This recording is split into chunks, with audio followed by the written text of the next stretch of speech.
ده كيفان دا هجا أحمد علي شروفكاري سياسي جا دوسلدورف دي برسم هجا أحمد قالك بخيرات يا كردستان بيستوچار إيران روسيا أمريكا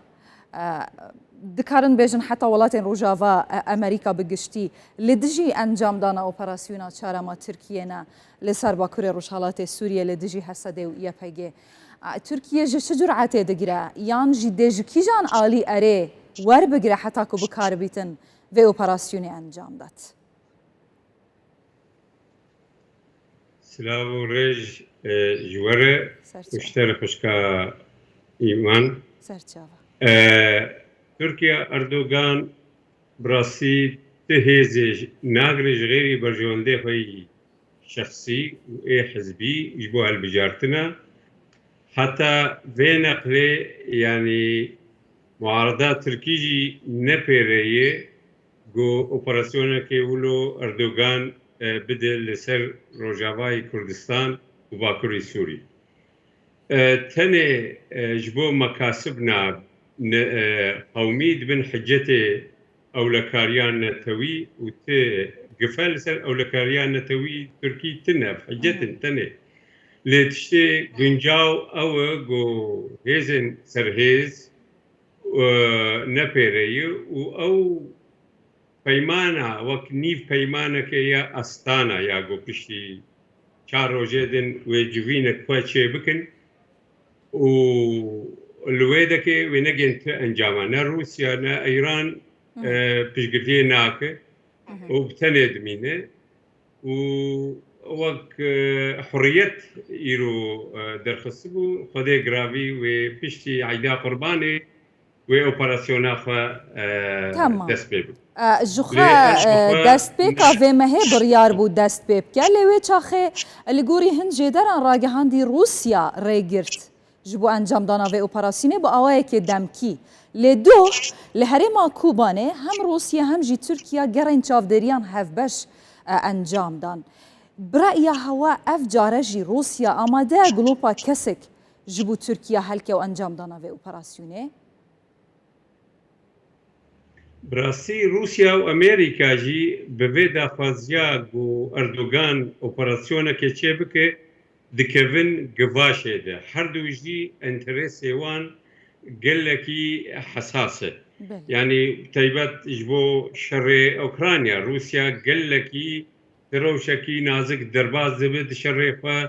یگو تک چوی یعنی حتی ایرو دواله دیپلماسی ده کتیه ایزولاسیونه که برمزن روسیا و حصارة آبوري اقتصادي لسروي وسر حمو مجال جيانا جو ايكونومي دروسيا ده دخوازه جو يعني تركيا تيخ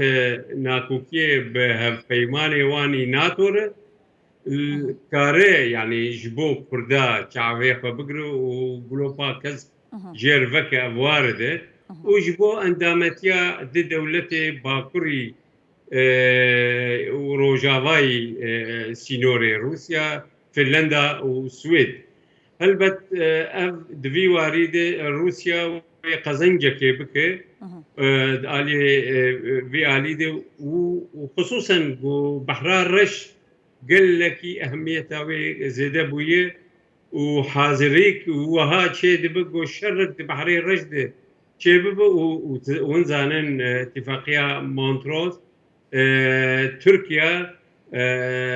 خدية قرارية تمام ياد ناف بريدة دهيتا آماجكرين هف بيمانيا ناف دولتية هجاي أحمد أفرو كجي جرك سربازيان جراهنان سربازيين هف باش أنجام دانا اللي حسكي وابزان موان دردورا أف بوچ آرمانجي جلو برأيها هوا اگر وهابی تنهف پیمانیا ناف دولتی آماده دستکی بده حسده لهمبری ترکیه لبرخو بده دوی اپراسیونه دا؟ اف نشان هاوی راست وفتشتکی گنجاوه يعني جبو ما جبو هرم ما جبو جو حجتي تركيا بوش درخه بجد تخطر الثروه دنيا جاليه روجاوای کردستان و باکوری سوری ته ایریش سروچه نبویه ون پشتک و هەرەمێ چێ ببێژ ئالێ هێزên هەماهەنگ وێ پر باشە و ئیرۆ ئەف دەوریاتێ هەڤبەش گۆچێ بوون پر نیشانێک باش بوو ئیش بۆ کوردا و ئالێ دن مەسەلا ئەم بێژن ئیدارە ذاتی دخوازێ رووسیا وانە بە هێزên نظاما سووری بە گرێدە و علااقەتێ چێ بکە و ئیرۆ وەدیت پەرلەمانێ سووریا بێچیت بێژێت بێژێ گوتنێک کوردات بێژێت بێ وڵای تورکیا هاتی و دیموغرافیا منطقێ بگوهرە هەلبەت ئەڤنەرینێن منن ئێ کوردانن دخوازە گۆ بێژێ ئەم یەکن لێ نەولۆیە عملیەن دخوازە گۆ هەرەمامە تەسلیمی خۆ بکە و هەنێک نک سست و زمان سست دناو ئیدارێت هەنن گۆ متەجاوبە بتا قەزیات رووس و ئەم بێژن دەسلاتا سووری ئێمە ئەز ڕاکێتا دن جوان کەسار دبێژن ئەگەر تو بخوازە پاراستنەکی جددی و پشتگرتیە هێزین هەماهەنگی قورتر بکە هەولێر نێزیکتر شامێ باشە هەولێر دکارە چ ڕوڵێکێ ببینە ji بۆ پاراستنا ناوچەیان ڕێڤەبەریا خۆسەر باکوورێ ڕۆژهەڵاتێ سووریە ji til رەفعەت حتا من بجوان ناوچەیان دیگەل رووسیا هەم دیگەل ئەمریکا ژاڵیەکردن دیگەل تورکیە هەولێر دەمانە هەولێر ئیرۆ تەمسیلە نیزامێ عالەمی و قەواعدێ وێ دکرد شەرق الأوسط ده د کوردستانê de di hemû devera de îro win dibînin îro Iraq çiqas lawazı merciyet û hecca Iraqya hewlêr e û ev ne henekin ev vêca ême mesela me girêdayî pirsgirêka Kurd dîrêk gelekî pêwîst e got îdara meyî yani Rojavayê Kurdistanê علاقتها بلز بهرما كردستان لێدێ قەندیل بهێلە و ڕێڤەبەریا خۆسەر پەیوەندیان خۆ دگەل هەولێرە پایتەختێ باشوورێ کوردستانی بەهێز بکە ئیمکان تێدایە گەلۆ قەندیل نهێلە قەندیل سونچدارە دەبێ مەرۆ بناو بکە دەبێ بهێلە ji ber got ji xizmeta qendîl re û ji xizmeta kurdawariyê re ev mesele دبیر و باوریا مده ترل پیشاوان تنه یعنی نظام اسد برچاو ملیونک ولا هفولاتی خو کشتی نه وجدان نه ضمیر نه انسانیت تشتكل بابان تنه غيري مصالح خوي شخصي و دسلاتي واما ام بحاجتي هما هنگيا كردرن ئەمریکا رووسیە هەما بێژن سێ جارە کورد فروتنە ji بۆ بەرژەوەندیên تورکیە پشتگو خستنە سێ جاران ڕێدایە بە ئەنجامدانا ئۆپەراسیۆنا تورکیە لەسەر ناوچەیان ڕێڤەبەریا خۆسەر ئەم تەنێ بەحسا وان ناوچەیان ڕێڤەبەریا خۆسەردکەن ji bilî سووریە و ناوچەیان دەردوورێ برائیاتە divê کورد çi bikin li Rojavayê Kurdistanê heta ku zêdetir nebine qurbaniyên meselhet berjewendiyên welatên zilhêzên cîhanê li ser axa Sûriyê مسلك صيني هي دبيجي كستكر التسوار هجرنات سريقة بطوينة أم نهاتن فروتن لأم بجرتيها بناقرن ده حرسي جارادجي بجرتيا كردي تنبو يكبونا وان تنبو باي أفراشيتا هي سرنامشن وأنا جي هجرنامشن وديسا خلق وبين ما طالما ام دسيها بناقرن ام بيشما غازنا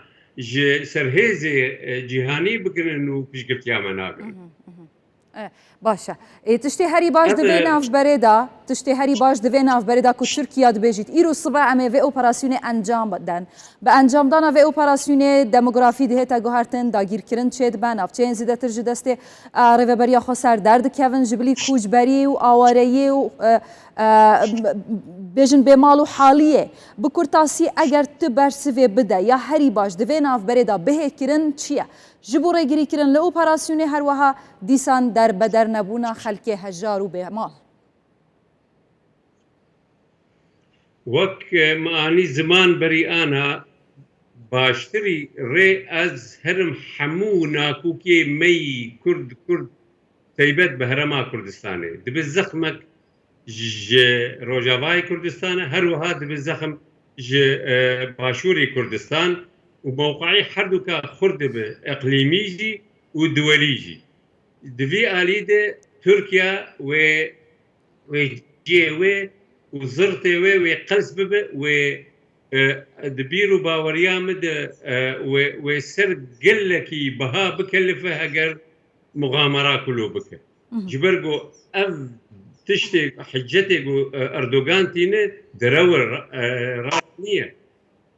Ji ber wê yekê ev nûnerên milletekî serbixweyê milletê Kurd ne milletekî biçûk e di erdê xwe bi aştî bi aramî dijî bi kêmnetewên dinê ku di nav Kurdistanê de. û jiyana yanî belê بله هجا احمد علي شروفكار سياسي جا دوسلدورف المانيا جالكس باج بو شروفين هوا ونهر هبن ايفر باش